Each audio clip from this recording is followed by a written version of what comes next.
Oi pessoal, meu nome é Mário Jorge e eu estou sempre aqui trazendo algum aspecto que eu penso ser em função das trocas de ideias com vocês, com perguntas, que sejam úteis, né? E sempre em relação a My Big Tom, a obra de Tom Campbell, que é esse senhor aqui atrás. E eu recebi algum questionamento por conta de um seguidor aí que é interessado e é psicólogo, e ele estava comentando e tentando entender um pouco como é que se relacionavam os aspectos da visão de My Big Tom com a psicologia, ok? Principalmente a questão do ego, né? E da consciência, do que está inconsciente também, de alguma forma. E eu estava raciocinando que, por coincidência, que nunca é coincidência, estes dias acabei de ouvir, acho que foi o último vídeo do Tom que eu ouvi em 2 ou 3 partes, porque é um vídeo longo, e ele estava comentando sobre essa questão do ego, né? E foi interessante porque acabou caindo uma ficha para mim, foi muito esclarecedor, e dada essa pergunta, acho que pode ser útil para mais gente, então resolvi gravar aqui alguns minutos e compartilhar com vocês também esse entendimento do Tom que traz luz a essa questão um pouco. Então as pessoas estavam falando alguma coisa e perguntando para ele a respeito dessas questões de consciente, inconsciente, ego, né? E do que ele captou ali, ele fez o seguinte esclarecimento, né, que eu achei útil, né, como eu disse. Porque a gente sempre tem essa questão, né? Quando está se falando de iluminação, expansão, né? Desenvolvimento, de alguma forma o ego sempre entra como vilão, né? E as pessoas,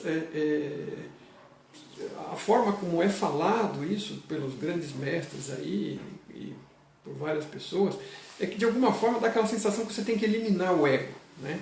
E o Big Tom acaba também falando do ego, né, dentro da sua própria forma. O Tom é um físico, é um especialista em consciência, então óbvio que ele entende alguma coisa de ego, mas não da forma tradicional, por ter estudado em escolas de psicologia, né?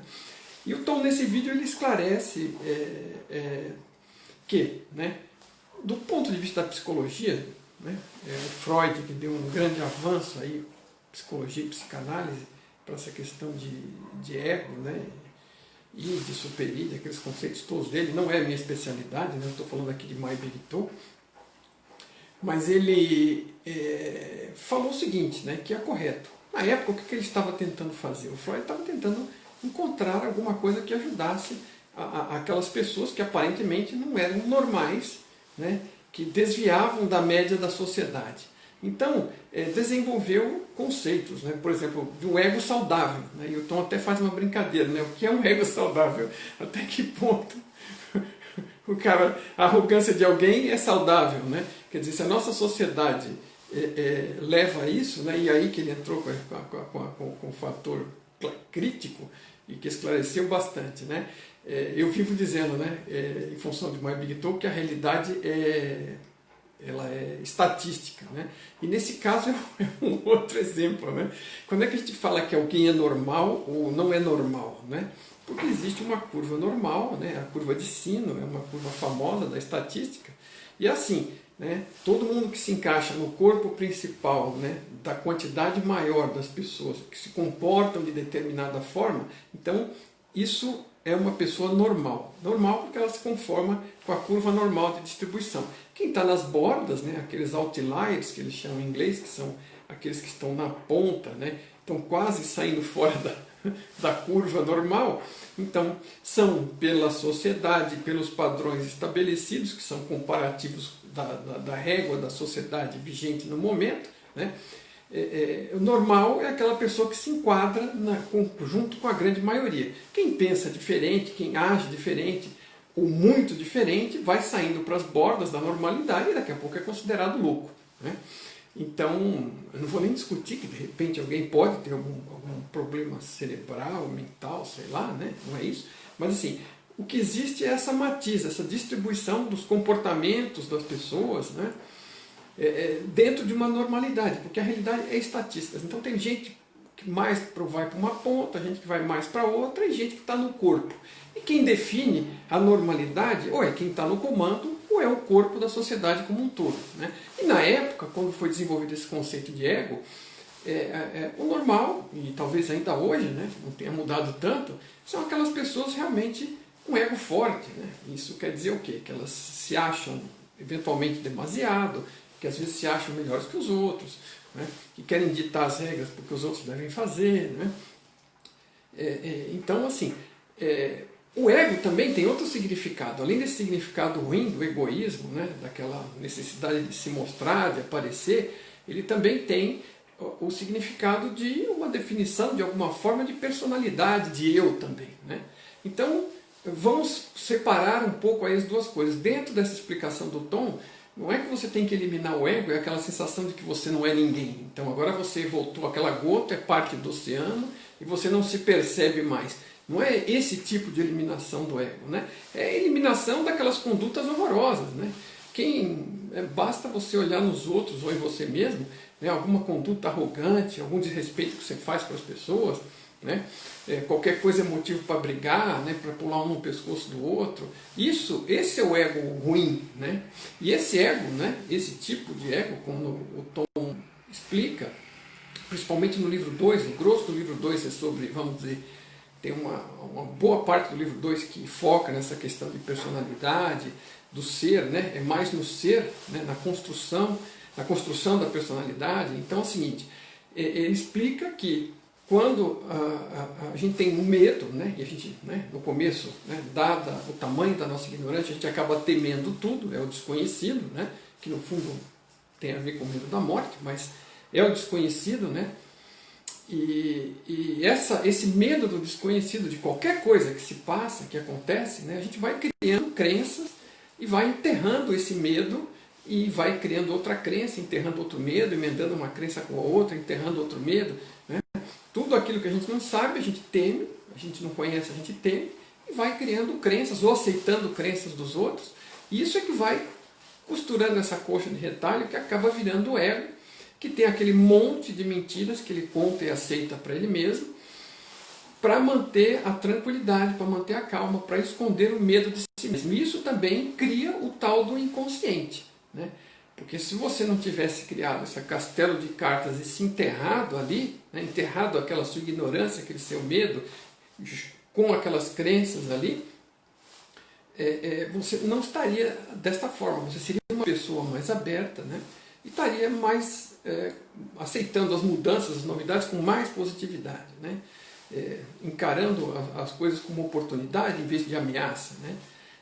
Então, esse tipo de ego é que ele trata de dizer que a gente precisa trabalhar, escavocar esses medos, eliminar essas crenças e desenterrar tudo isso aí e limpar o terreno. Uma vez que você chegue a um ponto tal de total eliminação ou de uma boa limpeza, né, você passa a não ter mais temas conscientes. Por isso que se vive falando que a melhor coisa para fazer esse tipo de processo de trabalho, de autoconhecimento, de evolução, é a observação, é se observar sem se recriminar.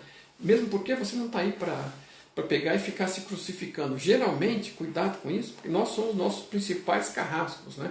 A gente é muito duro com a gente mesmo e a gente precisa tratar isso com amor, né? Com alguma doçura.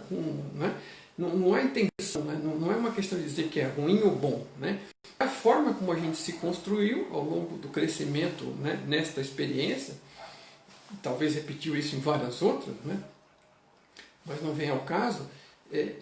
E o trabalho é estar observando, porque através dos nossos comportamentos, através do que a gente faz, do que a gente teme, do que a gente reage, principalmente do que nos desagrada, do que nos gera raiva, né, nos gera ódio, né, são coisas que estão ameaçando a nossa realidade construída, aquele castelo de cartas, de crenças, que a gente não tem base, mas a gente se auto-engana. Ok? Então ir desencavando e se descobrindo através da observação e se aceitando é o que há. Acabou-se. Não é para se recriminar, não é pra... Claro que uma vez que você toma conhecimento, possivelmente a sua atitude sobre determinada coisa ligada àquilo, ela até vai mudar. Né? Mas é uma consequência, a consequência de você se conhecer e de se aceitar. Né? A gente vive vendo aquelas postagens que falam sobre amor, amor ao próximo e tudo mais, mas assim, enquanto você não se aceitar como você é, se descobrir como você é, e se aceitar e se amar como você é, como é que você vai dar amor para alguém se você não tem amor por você mesmo? Né? Mas isso também é outro tema, né? A gente volta aqui para a questão do ego, tentando esclarecê-lo, né? Então, o ego que se busca eliminar é esse ego egoísta, arrogante, né? Abusivo, né? Que domina os outros e que a gente, sem perceber, porque a gente acaba ficando com tudo isso aí dentro, acaba nos dominando também, né? A gente acaba não podendo ser o que realmente é, o que gostaria, por não admitir, por esconder e por enterrar estas coisas. Então, é isso que acaba construindo esse ego egoísta, né? Agressivo, né? Que em vez de estar dando colaboração, né? De bem-querer, de amor, de baixa entropia, trabalha do outro lado do medo, está sempre com medo, está sempre tentando se proteger, ou talvez, na melhor das hipóteses, os mais próximos, né? À custa dos outros, né? Esse tipo de ego é que é o ego ruim. Não quer dizer que você vai se desfazer de se perceber e de saber que você é um indivíduo, né? Não é isso. Você não vai deixar de perceber que é um indivíduo. Esse risco não existe. Só que você vai ser um indivíduo melhor, porque você vai se compreender por inteiro. Vai se compreender melhor. E vai poder caminhar para frente. Porque vai para... como é que você vai construir alguma coisa boa sobre uma base ruim? A base que a gente está construindo é sobre essa montoeira de crenças que a gente construiu para abafar os nossos medos. E o único jeito é ir tirando um por um, né? E o Tom costuma explicar também, né, que assim, tudo bem, é um trabalho, vai dizer, individual. Não adianta querer acabar com todos de uma vez. Não existe fórmula mágica, não existe um ácido que você possa derreter as crenças, né? Você tem que cavocar, ver coisas que te irritam, né? Pega a maior, ou pega uma qualquer, pega uma para teste, pega uma coisa e vai cavocando no fundo. Não, mas por que isso me irrita? Por que eu fico incomodado? Não aceita a primeira resposta, né? Vai buscando mais aí, até encontrar realmente o que é a causa, o que está te incomodando naquele negócio, né? E aí tem que existir um pouco de coragem para confrontar aquele medo, só isso, né? É porque não vai acontecer absolutamente nada, é você com você, né? Ninguém está olhando. Você está fazendo isso aí, é um trabalho interno, né? E você está começando a se aceitar e se abraçar, né? E você cavoca, ele fala, primeira descoberta, primeira cavocada, primeira extração, né? E o primeiro embate com ela, né? No bom sentido, ele vai ser talvez o maior, né? Mas assim, aí você faz o segundo, e aí já não é tão assustador, não é tão difícil. Aí você faz o terceiro, faz o quarto, faz o quinto, vai limpando um pouco por vez, não é? Não é um trabalho que tem que ser feito todo de uma vez, né? E é isso, né? Não tem muito mistério, né? Ele é um físico, ele não está querendo complicar nem dourar a pílula da psicologia nem da psicanálise, então é bem simples assim. O medo gera certas crenças, ou faz com que a gente aceite certas crenças para abafá-lo. E a gente vai soterrando aquilo, vai enterrando. E com todas aquelas histórias que a gente vai construir, a gente tem muita insegurança, né? A respeito delas, óbvio, porque são histórias, né?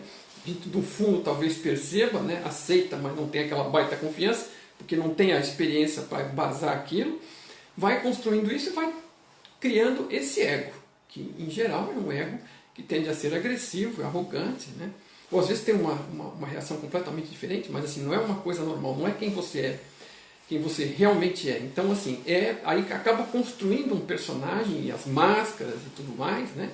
Que a gente acaba usando, tem que ser um para um, outro para outro, você acaba não sendo você mesmo, né? E você acaba se perdendo nisso, você nem sabe quem você é, né? E você sustenta tantos papéis que volta e meia você ainda se engana, né? Então assim, faz parte, né? Agora, é saudável? Não, né? Esse ego aí não é saudável, né? O ego que é saudável é você se compreender, se conhecer, saber que você é um ser, né? E aceitar que todos os outros também são, e não estar em constante competição com os outros, com os demais, né? É isso aí, ok? Então isso é um pouco do esclarecimento e também explica um pouco dessa questão do inconsciente, né? Existem vários conceitos, porque o que esses pesquisadores, né, descobriram, né, que existem coisas inconscientes, claro, mas não é que é um lugar para tirar, é um buraco, né, quer dizer, é como se nós mesmos construíssemos um sótão, um porão e fôssemos jogando coisas lá e escondendo. Por quê? Por conta do medo do desconhecido, né, por conta de não compreender e querer criar uma história para abafar e aplacar esse medo. A coisa é super simples. Tá? Então você tem o medo, que vai te forçando, o desconhecimento, a ignorância, né, que gera um medo e que vai criando, ajudando a gente com a mente, a gente vai criando histórias, enterrando isso. E aí, começa a criar aquele monstro desconhecido. A gente pensa que é a história bonita que a gente conta para nós mesmos e para os outros, a gente se identifica com ela, se identifica com o ego, com o personagem, ou com os personagens, com os vários, né? E acaba atuando de uma forma e vai sofrendo com isso, vai causando sofrimento para nós e para os outros, porque nós não estamos sendo aquilo que gostaríamos de ser, aquilo que realmente somos, nem estamos trabalhando para descobrir. Estamos cada dia tentando dar mais uma polida e criar mais um remendo naquela máscara, naquela capa externa que a gente foi criando. Isso não faz bem para ninguém, né? E você não evolui, fica no seu caminho, né? Enquanto a gente não libera os medos, dificilmente a gente consegue evoluir. Então esse é o primeiro trabalho. E claro, né, sempre também a única outra coisa recomendada é a meditação. Meditação. Meia hora por dia, 2 vezes por dia, todo dia, 3 meses a 6 meses, para perceber progresso, né? Medite com o objetivo de esvaziar a mente, entrar em contato com você mesmo. Isso também vai te dar calma e equilíbrio para você melhorar nesse processo de busca. Então são duas coisas em paralelo. A busca dos medos individuais e esse processo de meditação, que além de mais vai te ajudar a sua própria saúde. Ok? Eu queria avisar antes de terminar apenas que a gente tem um bate-papo com a Adriane, do canal Mente Quântica, né, que a gente já fez um bate-papo, temos outro, acabei de anunciar hoje, então se te interessar, quarta-feira às 8 horas no canal Mente Quântica, tá bom? Vamos falando mais um pouco aí, se tiver perguntas envie para mim, envie para ela, e a gente vai ver, a gente já descreveu mais ou menos um assunto ali, e vamos tentar aproveitar, ver se aproveitamos e esclarecemos algumas dúvidas também que a gente receba até lá, tá bom? Ou talvez durante o próprio bate-papo. Bom, foi um prazer falar com vocês, espero que tenha sido útil e vamos aprofundando com calma, tá bom?